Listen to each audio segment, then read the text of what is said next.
From Washington, D.C., this is the Muslim News on Muslim Network TV. Assalamu alaikum, I'm Hena Zuberi. First, the headlines. 15 Muslims killed in Bronx fire remembered in ceremony. Synagogue hostage taker had mental health issues, brother says. America celebrates the 36th federal holiday, Martin Luther King Day. Thousands take holy dip in India's Ganges River amid COVID surge. 3 killed and 6 injured in suspected drone attack in Abu Dhabi. Our top story tonight. The Bronx Islamic Cultural Center in Mauritania held a somber ceremony Sunday for 15 of the 17 victims of last weekend's Bronx apartment fire. Caskets were wheeled into the center from hearses lined up the block on both sides of Clay Avenue. The youngest victim was 2-year-old Usman Conte. The fire broke out at 333 East 181st Street, where Usman had been at a babysitter's home. 2 of the child victims, Hawa Mohamedou, age 5, and her brother, Sayyidou Toure, age 12, had funerals days earlier at a small mosque in Harlem. 15 years ago, the Bronx Islamic Center held another large-scale funeral with small caskets. 9 children from the Magassa and the Saumara family were killed in that fire, as well as the mother of the 4 of the children. They were all Muslims, originally from Mali.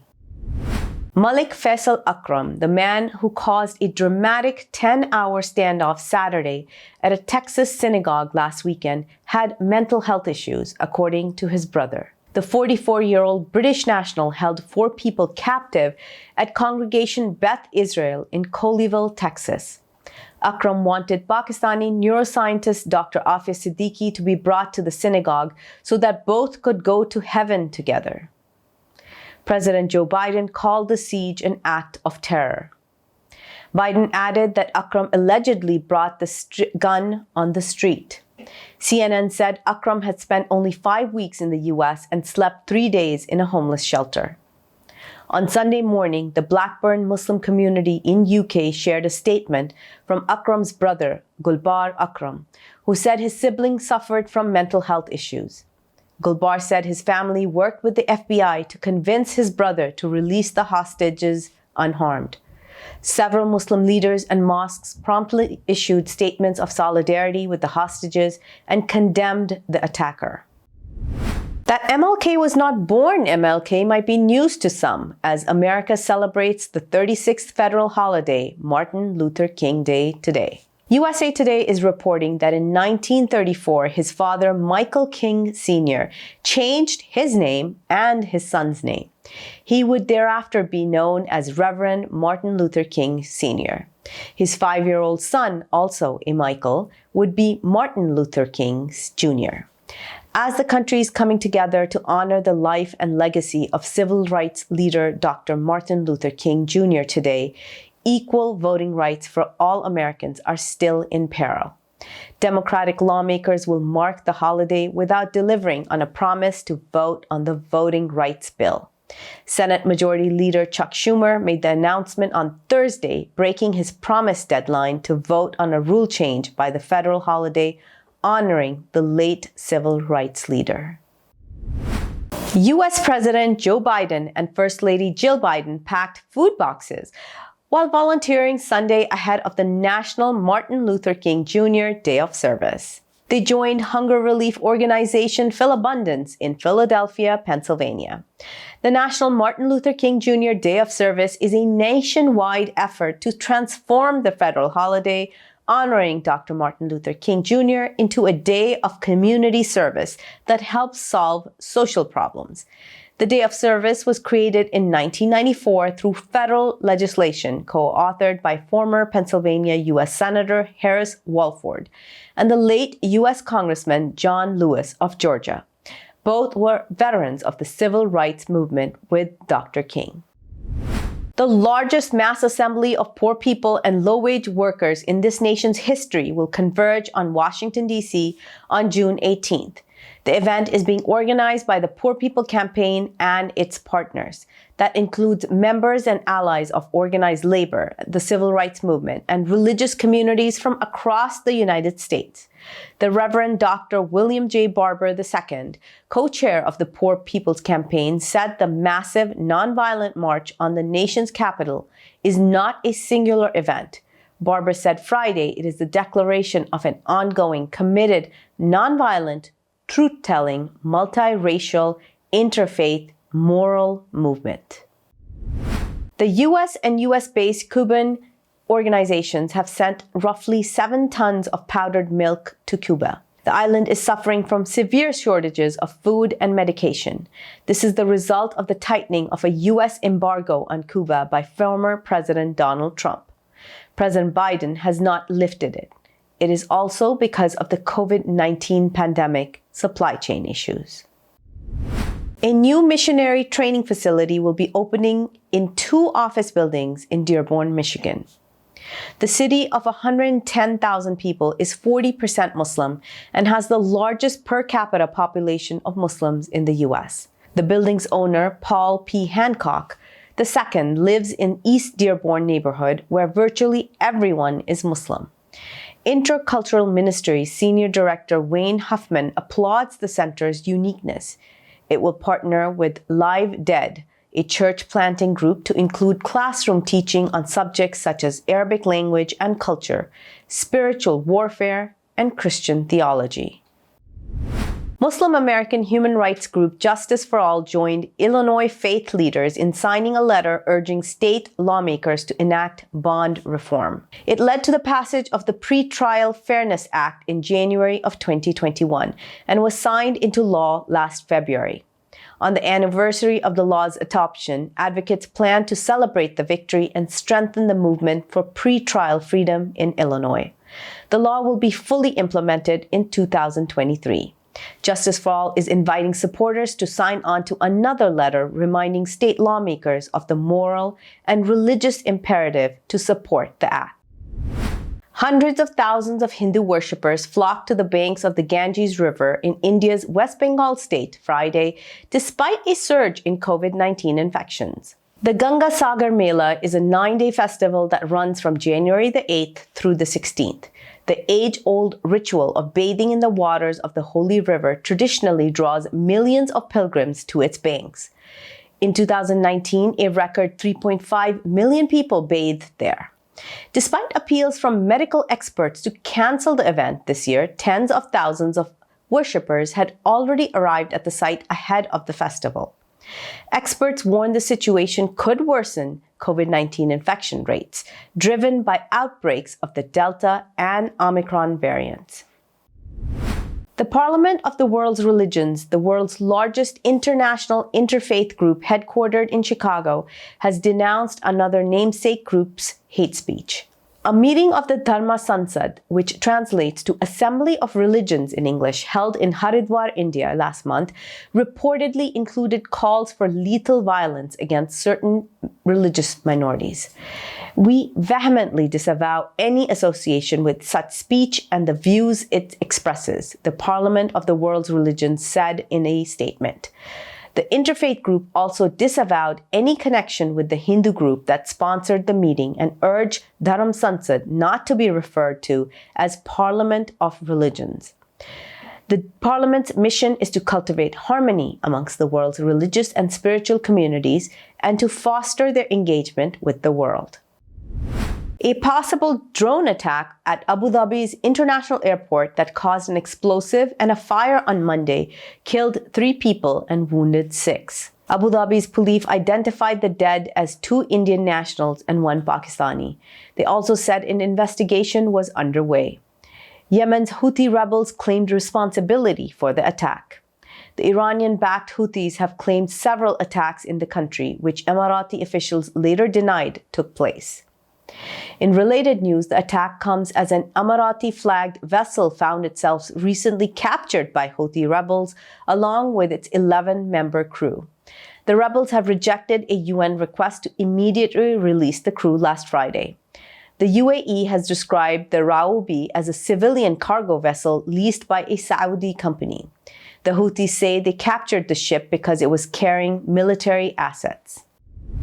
Coming up next after the break is our in-depth analysis segment. So stay tuned and we'll be right back after these messages.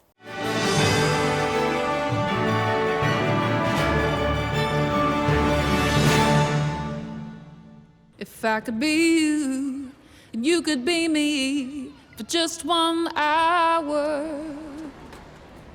If we could find a way to get inside each other's minds. Walk a mile in my shoes. Walk a mile in my shoes. Well, before you abuse, criticize, and accuse. Walk a mile in my shoes. There are 16 million children struggling with hunger in America. That's 1 in 5 daughters, sons, neighbors, and classmates who don't know where their next meal is coming from. Yet billions of pounds of good food go to waste every year. It's time we do something about it. Feeding America is a nationwide network of food banks that helps provide meals to millions of kids and families in need. Visit feedingamerica.org to help them feed even more. Together, we can solve hunger. Together, we're feeding America.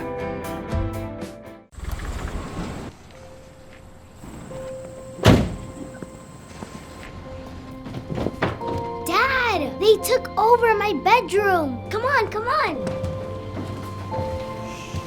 Okay, Dad. 1, 2, 3.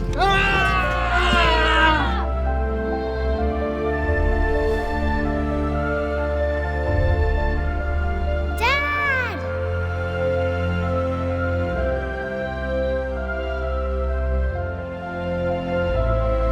You saved me. Dad? Are you okay? I'm fine, dear.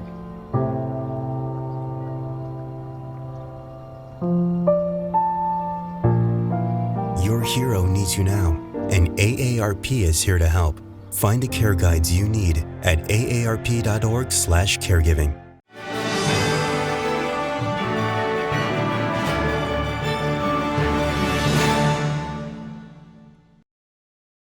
Welcome back. Today, we're going to be speaking to ALIA Salem, the Executive Director of FACE, and an interfaith activist in the Dallas area since 2004. She's a close friend of Rabbi Charlie Citron Walker, who was held hostage in Colleyville, Texas, by a man demanding the freedom of Afia Siddiqui. Let's talk to Alia.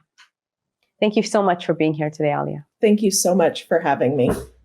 Alia, tell us what happened and what was your reaction sitting in Austin watching what was taking place in your hometown? So it was, I described it as a maelstrom of emotion because, you know, when you hear this kind of stuff, and especially those who are activists in the Muslim community, we're not unaccustomed to hearing this kind of horrible bad news or developing situations, etc. But then when you get like little tidbits of information that it's, you know, near your hometown, that it's, you know, a place where you are very familiar with and have been to a bazillion times, and then you see, you know, the names of places that you know, and then it dawns on you that the rabbi of the 4 people, you know, because they didn't name him for a long time. And when they named the synagogue and it said a rabbi was being held hostage, I can't describe what I felt in that moment accurately enough, because it was a feeling of panic. It was a feeling of fear. It was a feeling of loss before anything had even happened. And a sense of urgency that, do I go there? Do I, you know, what do I do? And then just grief, just overwhelming, you know, grief and sadness that this was happening. And I, you know, immediately texted people. I knew in my heart that it was him because he's the rabbi at that facility. But I was hoping maybe they hired somebody else. And I texted everybody I could think of. I texted media contacts and friends. I texted community leaders. And then one of my other friends, who's also a rabbi in Dallas, she texted me back and confirmed that it was him. And I exploded into tears because it was all this pent up anxiety of watching things happening and then realizing it's somebody that you know and love and care about, is an indescribable feeling. And I'm sure other people can relate as well. And then once you overcome the initial shock, then it's, what can I do? How can I help? What needs to happen? And that's a whole nother set of emotions and even to the point of, trying to, I remember feeling, the sense of like, if I go there, maybe I can talk to this person, like very irrational, ways of thinking that maybe I can calm them down. Maybe I can, I'm going to walk into a synagogue and talk to, a madman who's holding 4 people hostage and convince him. But that's, when you love somebody and when you care about a community, you're willing to do anything. And so that was kind of the cycle that I went through in the immediate aftermath of finding out. And I didn't find out till much later in the day. So I didn't have to suffer nearly as long as some of my friends and colleagues had to. And this community, tell us more about the synagogue. Tell us more about the interfaith work that you all have done together, and how has both the communities, the Muslim community and the Jewish community, been supportive of each other during these very tough years? So I got active in the interfaith community back in 2004. I had started college and I, really got involved with the Muslim community a lot more and found out about a group called the Daughters of Abraham. And not very long after, I met a rabbi. Her name was Adina Citron Walker, who is the wife of Charlie. And she and I spent a great deal of time, trying to work together. She is the principal, the head over an organization called the Multicultural Alliance, that was based primarily in Colleyville, but served a lot of the North Texas area. And so she and I worked a lot around diversity issues and interfaith issues, et cetera. And she started a chapter of the Daughters of Abraham, which is how she and I met. Primarily, she started a chapter in her area. And so Beth Israel became the hub, if you will, for, we call that area the Mid-Cities area, which is Colleyville and some surrounding localities like Euless and South Lake and Hearst, et cetera. And so Beth Israel, the Daughters of Abraham, is exactly what it sounds like. It's an interfaith group that focuses on Jewish, Christian, and Muslim women. And so Beth Israel, where Charlie is the rabbi of, it was the Jewish center point, and that synagogue was the house of worship that was a part of the Daughters of Abraham. And so me being heavily involved in the Fort Worth side of the Daughters of Abraham and having helped start a chapter there was, kind of the impetus for being really involved. And so that's how I got to know Adina and Charlie really well and develop a close relationship with them, and then constantly attending events. And this is all work that was started post 9/11 to try and strengthen our community ties. And so this particular synagogue and that particular rabbi and his wife, I mean, you can't hardly mention Rabbi Charlie without mentioning Rabbi Adina, because they're just, they're so interconnected, and not only as spouses and life partners, but also, doing this work. And so with that and the church and the masjid there in Colleyville, Islamic Association of Mid-Cities, it was, a constant source of community work and bridge building. And when horrible stuff happened in the Muslim community, they were always there and always on the front lines. So it wasn't just in the times of, calmness and these lovely educational opportunities for interfaith bridge building that make you feel warm and fuzzy. It was in the really tough times as well that they, took up the mantle of being true allies and always standing with us through thick and thin, and even through, international global issues. I mean, everybody's well aware of, some of the tension that exists surrounding Israel and Palestine. And so they've always been there as a staunchly pro-Palestinian activist working for Palestinian freedom. There were long, tough conversations that I would have with Rabbi Adina and Rabbi Charlie, and moments that were really tough to get through.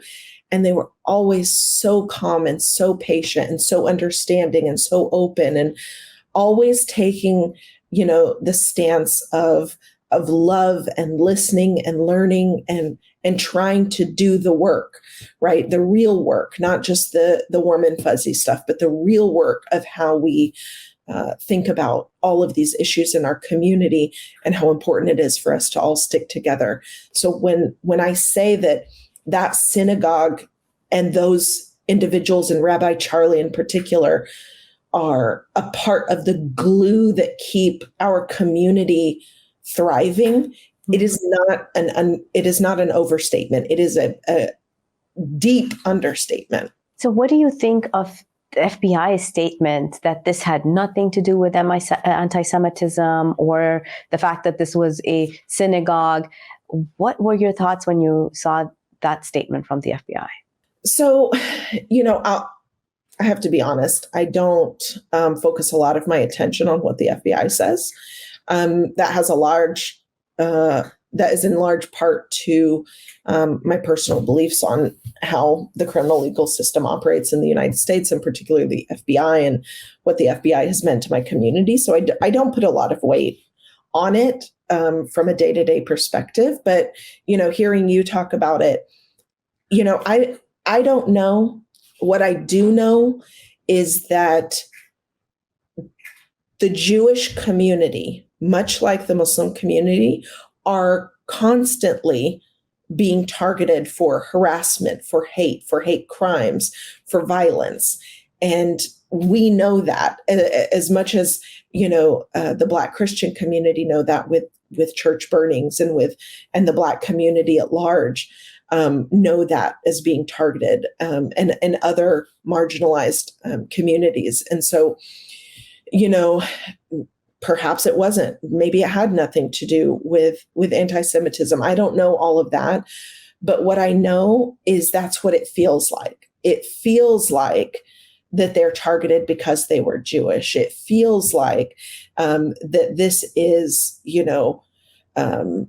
whether it's latent or overt anti-Semitism at play, I think that must have play some part. But, I have still more work to do in reading and listening and learning.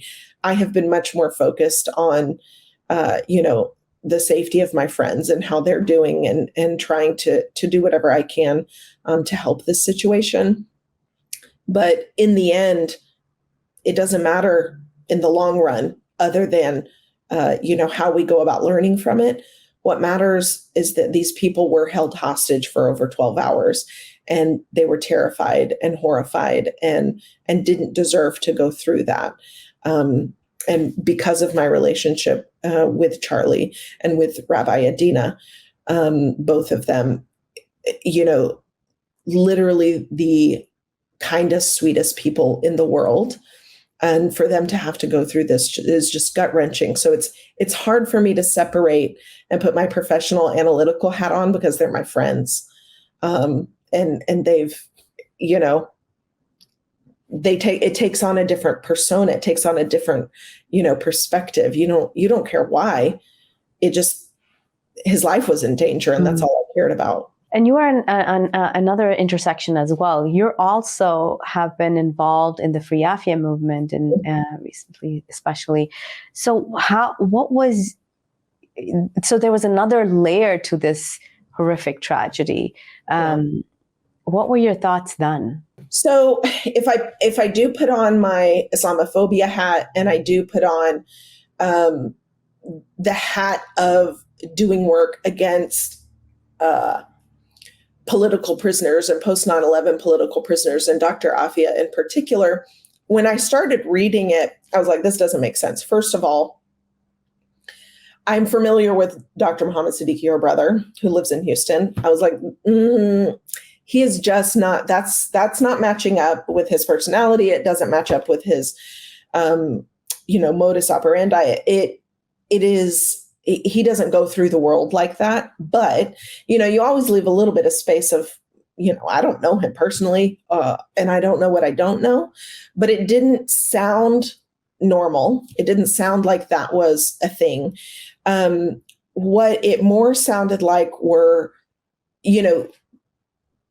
a situation where somebody has, built up something in their mind, and have decided, and I don't even know what all the individual who perpetrated this act was going through. So I don't want to presuppose too much, but what it sounded like was just much more haphazard and much more, I'm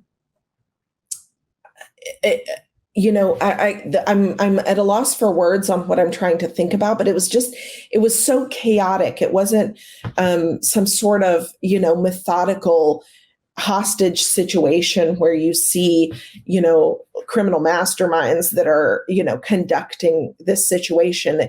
It looked much more like the ramble, when you saw the video, and, you've heard stuff, since then. It seemed much more like an episode of psychosis and something having to do with a mental health issue, rather than, some nefarious terrorist plot that is, rooted in something of an international, perspective, having to do with Al Qaeda or ISIS or this, or like it didn't have those feelings when I was watching it play out, and it didn't make sense. And I also know about Dr. Afia, and I know what her, particular beliefs are and her calls are for, and what our, movement calls for. It calls for a nonviolent approach. And so it is something that is rooted in peaceful resistance and is rooted in peaceful activism. And so somebody who's truly part of the Free Afia movement would never do something like that. And so that's kind of immediately what went off in my head. But again, ancillary to the bigger issue at large with the individuals who are being held hostage and having to go through what they were going through, it just didn't match up in terms of what I understood, because I certainly don't espouse those beliefs. And nobody that I know espouses those beliefs who are in the Free Afia movement. And it's a shame that somebody does that in the name of somebody who rejects that kind of behavior, and the people who are part of this movement reject that kind of behavior. And so it's important to mention that, so people understand that you can't conflate these two things and make them synonymous with one another. It has nothing to do with her. Thank you for saying that. And it was pretty tragic that corporate media jumped on Muhammad Siddiqui's name. The Afia Foundation did talk to him and very quickly put out that this was not Muhammad Siddiqui at all who was inside the synagogue.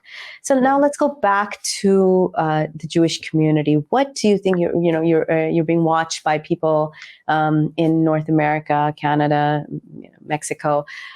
What would you say to our audience? How should the communities support a community who's gone, the Jewish community especially, who's gone through this horrific incident, and where a place of worship, which is sanctified, and especially in the Islamic tradition, all places of worship are sanctified. Where do we go? What's next? How do we bring come out of this in support? Gosh, that is such a big question, Hena. I think what I would tell people is in all communities, especially those of us who have gone through such a difficult time of being, the target of state violence and being surveilled and being constantly watched and considered only in the terms of national security. It's a very, beleaguered place to be in. We always try to empathize with other communities, and so much has been made of the relationship between the Muslim and the Jewish community, and a lot of it has to do with, stances on Israel-Palestine. And I want people to understand that there is a space where we can push past what we don't know, push past our fears, push past our, even our own misconceptions, and even our own rooted biases that we have to, confront as a community of people. And whether you're Muslim or not Muslim, whatever your background is, I encourage everybody to take the steps to do the real work of reaching out to people, reaching out to your neighbors who are in the Jewish community. I guarantee you they are scared right now. I don't even have to ask anybody to know that they are wondering if their synagogue and temple is next. They're wondering if there are other people out there who seek to do them harm. And if you have it within your capacity to reach out and let them know that you have their back, that you will not let anybody, come in between you and them, and that you will stand by them through thick and thin, it goes such a long way. But you have to actually do it. Don't do lip service and just say that or say something on social media. Take a step and reach out. These are our brothers and sisters in humanity. They are the people of the book. They are our neighbors. And we have to build a world where we can trust each other so that we can work on the really big issues together, so that we can help each other see, right and wrong, and in the context of this, in the context of that. Because a lot of us have been fed information and have been consuming information that is really hard to digest and is something that is not going to be easily undone overnight or worked through or fixed overnight, that has to do with all of the things that come into play and what I think most people understand what I'm talking about. But it's only when you actually make those relationships and you stick through them no matter what. You stick through them and you center love and humanity, that you can actually start to create the influence that has that domino effect of bridging, these gaps and working towards real peace that will have the long-lasting effects like the ones that were created here. It's not just what did I use? The term that I used was an empty performative type of kumbaya. It's a real roll up your sleeves, get dirty, have the tough conversations kind of work, but letting them know that you're here for them and that they are your neighbors and your friends and you will stand beside them. Thank you so much for your time, Alia, and good luck on your work at FACE. And thank you so much for being here. And thank you so much for having me. That's all from our Washington studios tonight. Thank you for tuning in. You can find previous episodes and more on our YouTube or Facebook. For more content, keep watching Muslim Network TV or visit muslimnetwork.tv. Assalamu alaikum and good night.